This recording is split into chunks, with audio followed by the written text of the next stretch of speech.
साथियों नमस्कार। स्वागत है आपका। आज हमारा विषय है देवनागरी लिपि।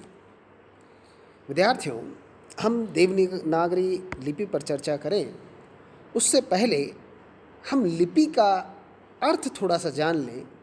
विद्यार्थियों, सामान्यतः लिपि से तात्पर्य लिखावट, लेखन और लिखने आदि से है। व्यक्त ध्वनि समूह को भाषा की अभिधा प्राप्त है। भावों और विचारों को व्यक्त करने वाले चिन्हों, रेखाओं, चित्रों आदि को लिपि कहा जाता है। जब कोई व्यक्ति अपने मुख से कतिपय सार्थक ध्वनियों का उच्चारण करता है, तब उसके मुख से निकली हुई ध्वनियों को श्रोता अपनी श्रवण इंद्रियों के माध्यम से ग्रहण कर लेता है।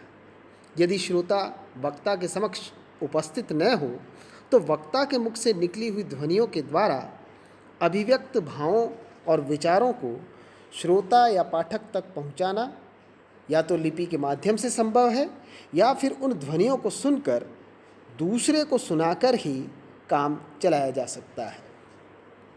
प्रिय विद्यार्थियों, अगर हम लिपि की बात करें तो प्रसिद्ध भाषा के विद्वान डॉक्टर भोलानाथ तिवारी ने विभिन्न उपलब्ध लिपियों का अध्ययन करके लिपि के विकास का ऐतिहासिक रूप प्रस्तुत किया और वो बताते हैं कि कई तरह की लिपियां रही प्रारंभ से अब तक, जिनमें चित्रलिपि, सूत्रलिपि, प्रतीकात्मक लिपि, भाव सूचक लिपि, भाव ध्वनि सूचक लिपि और ध्वनि मूलक लिपि प्रमुख है।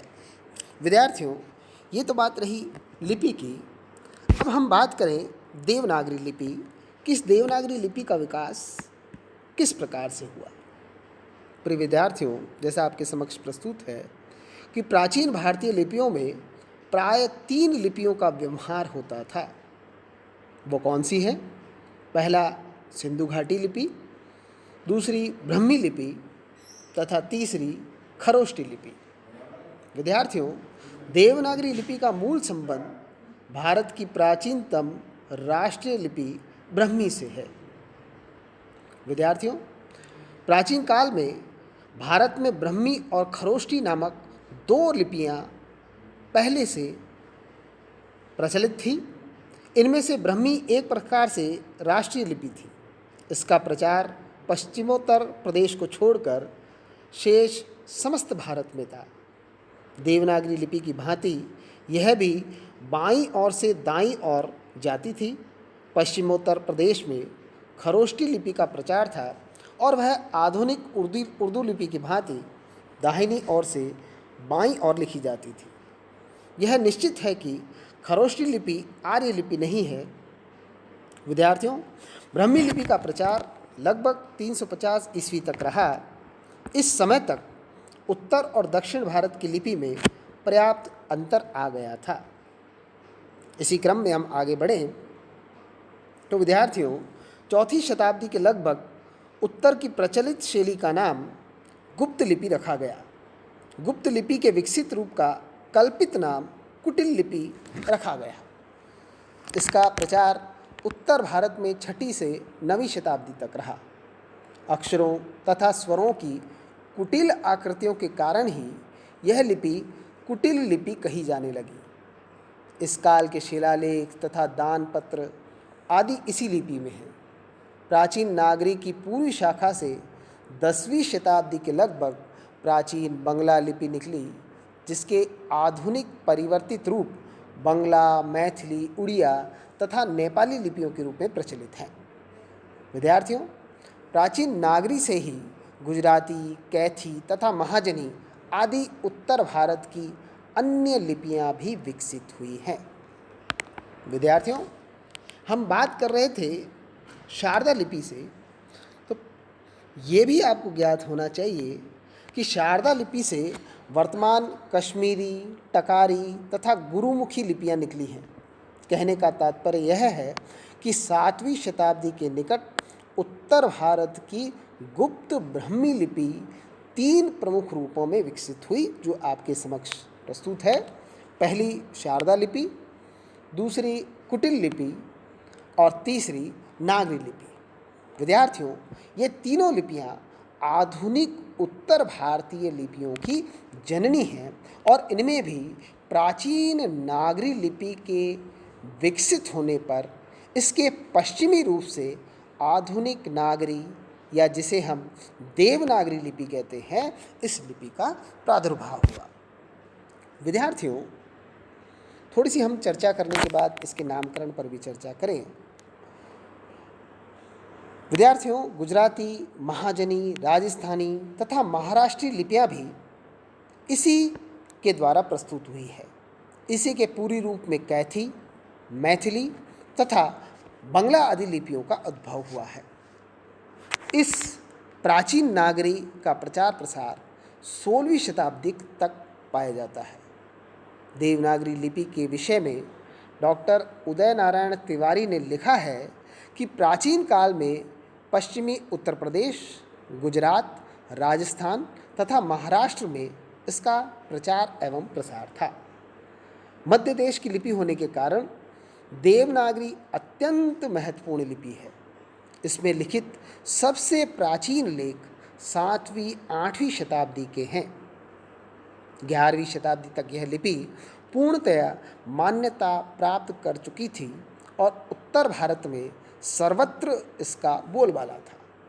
गुजरात, महाराष्ट्र तथा राजस्थान में इसमें ताड़पत्र पर भी लिखे हुए अनेक प्राचीन हस्तलिखित ग्रंथ उपलब्ध हुए हैं। विद्यार्थियों, डॉक्टर धीरेन्द्र वर्मा ने भी बतलाया है कि राजस्थान, उत्तर प्रदेश, बिहार, मध्य प्रदेश, विंध्य प्रदेश तथा मध्य देश में इस काल के लिए प्राय समस्त शिलालेख, ताम्रपत्र आदि में नागरी लिपि ही पाई जाती है। विद्यार्थियों, हम आगे बढ़ें तो इसका नाम देवनागरी लिपि कैसे पड़ा। विद्यार्थियों, विभिन्न विद्वानों ने अपने अपने मत प्रस्तुत किए हैं, जो संक्षेप में मैंने आपके सामने प्रस्तुत किए हैं। देवनागरी लिपि के नागर, नागरी या देवनागरी लिपि नाम पढ़ने के विविध कारण उन विद्वानों ने बताए। उनमें से कुछ पर हम यहाँ पर चर्चा करें। सबसे पहले कुछ भाषाविदों का मत है कि गुजरात के नागर ब्राह्मणों में इस लिपि का प्रचलन बहुत अधिक था और इसी के कारण यह लिपि नागरी लिपि कहलाई।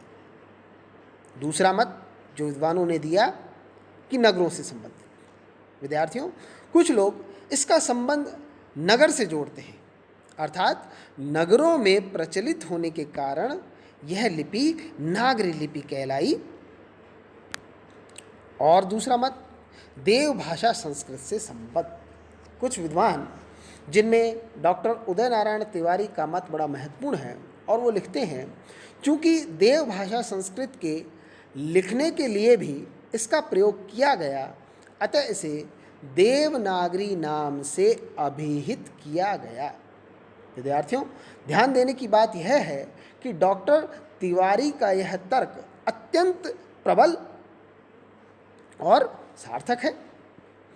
अगली हम बात करें तो देवनगरी काशी से संबद्ध। विद्यार्थियों, देवनगर अर्थात काशी में प्रचलित होने के कारण इसे देवनागरी नाम दिया गया, ऐसा भी बहुत कुछ विद्वानों का मत है।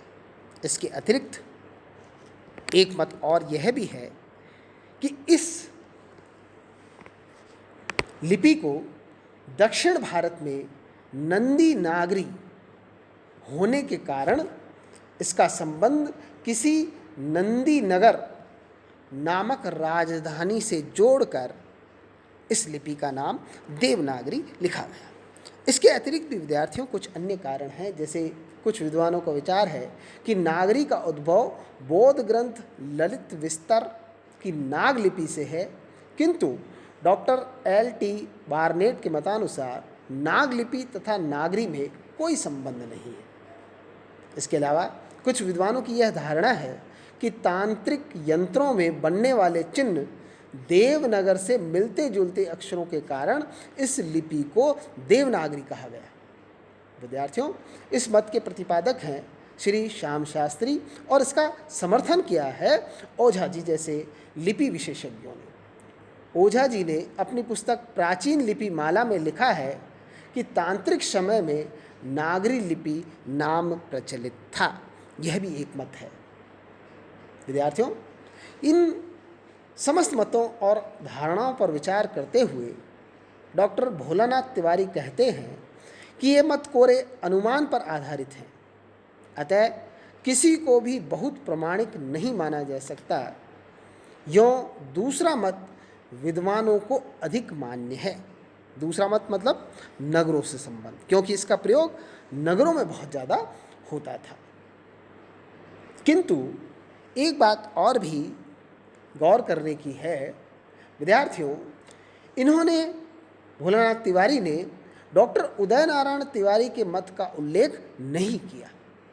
विद्यार्थियों, एक विचार है कि अनुमान पर आधारित होते हुए भी डॉक्टर उदय नारायण तिवारी का मत अधिकतम पुष्ट, तर्कसंगत और समीचीन है, अतः बहुत से विद्वानों में मान्य भी रहा है।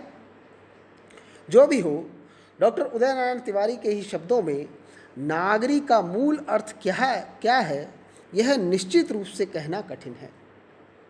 स्वयं उदय नारायण तिवारी भी ये बात कहते हैं, लेकिन उनका जो मत है वह इन मतों में ज़्यादा ठीक लगता है और कई विद्वान उसे मानते हैं। विद्यार्थियों, आज हमने देवनागरी लिपि के विकास और उसके नामकरण के बारे में चर्चा की। आगे हम दूसरे भाग में देवनागरी लिपि में क्या कमियां हैं, क्या विशेषताएं हैं और अन्य बातों पर चर्चा करेंगे। आज के लिए इतना ही। धन्यवाद।